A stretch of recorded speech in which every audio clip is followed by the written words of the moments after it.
My parents immigrated to California from Guatemala in the early 80s, where my mom became a retail clerk, my dad an automotive technician. My parents, and when they couldn't, my sisters, raised a spoiled brat, and at least tried to after we lost our home, ultimately due to 2008's Great Recession. Now, in spring 2021, under a new Great Recession due to the pandemic, I'm receiving my Bachelor of Science in Mathematics from UNCG, moving to NC State for a PhD program this fall. My parents, especially my mom, always pushed me to go to university, even with financial adversities painting this idea nigh impossible. To this day, I frequently reflect on the nights we'd cried together in the living room of my oldest sister's house, almost certain that we couldn't do this. I remember imagining plans as to which fast food place I'd apply to after the school would surely kick me out. Fear-mongering or not, my fears were real and are, as of today, mostly quashed, and it is here where I thank the donors of math scholarships I've received and the STAMPS program for financially supporting me these 4 years. I also am thankful for all the grading opportunities I've been given, as they've not only allowed me to see somewhat from a teacher's perspective, but also allowed me to eat. My time at the UNCG math department has been a welcome one, and thankfully so, as being Latino in Southern California is definitely a different experience than being a Latino in Southern United States. I remember wanting to, if not feeling like I needed to, get into research as soon as I could, even with bare bones preparation besides the AP Calculus courses I took in high school. A funny meeting I had with Dr. Vaughn my first semester consisted of me asking if I can do research in topology with him. Him essentially responding that I'd need more appropriate coursework. He wasn't wrong. I took his advice, but only after I attended an RU on p-adic numbers at Elon University that following summer. Our own Dr. Pauly was my principal investigator there, and it was his discussion of his own research that struck me. That is, he mentioned the notion of not a partial derivative, but a fractional one.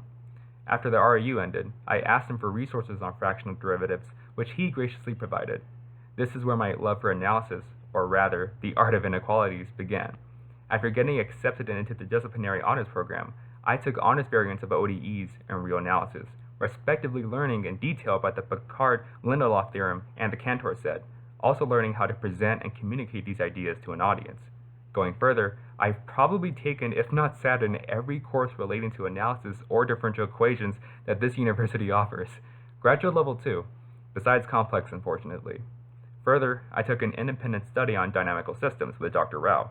So, I would say that the department has granted me great access to this area of study, and this is true for my continued research experiences as well. Research made up the bulk of my time here, and I appreciate every second of it. Including the RU, I've been a part of 5 projects, the last 3 occurring concurrently this senior year.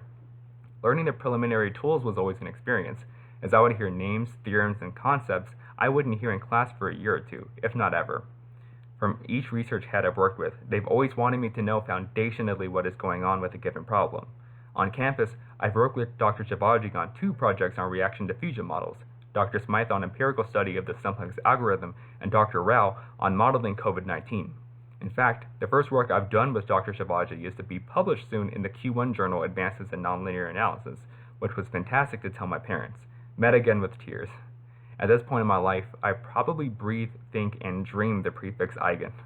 At NC State, I plan to continue my study of differential equations. Partial, fractional, stochastic, or whatever adjective our great analysts come up with.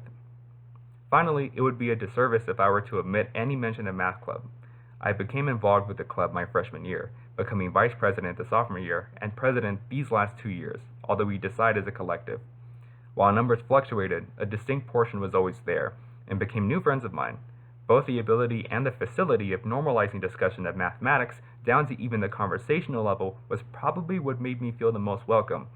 Seeing peers both passionate and dedicated to their mathematical craft gave me this simultaneous sense of competition and camaraderie, but most importantly, a group I could empathize with. A big thank you goes to all my professors, to all my friends here in North Carolina and out at California, to all family members that believed in me, and to all the help I have ever received. In the beginning of this video, my tone was of lament, fear, and rebirth, but for good reason. I liken the path to graduation as not a linear one, but a game of hopscotch, with confounding invisible variables of life trying to strike us as we leap across. For occasions such as these, I think it's important to take note of our trials and tribulations and see what we've beaten and which we've eased. The strength that we all as graduates have shown shine at this moment, and here, there's more strength to gain and more work to get done. That is to say, as I go into my graduate years, I'll remember to dream what I am and what I come from.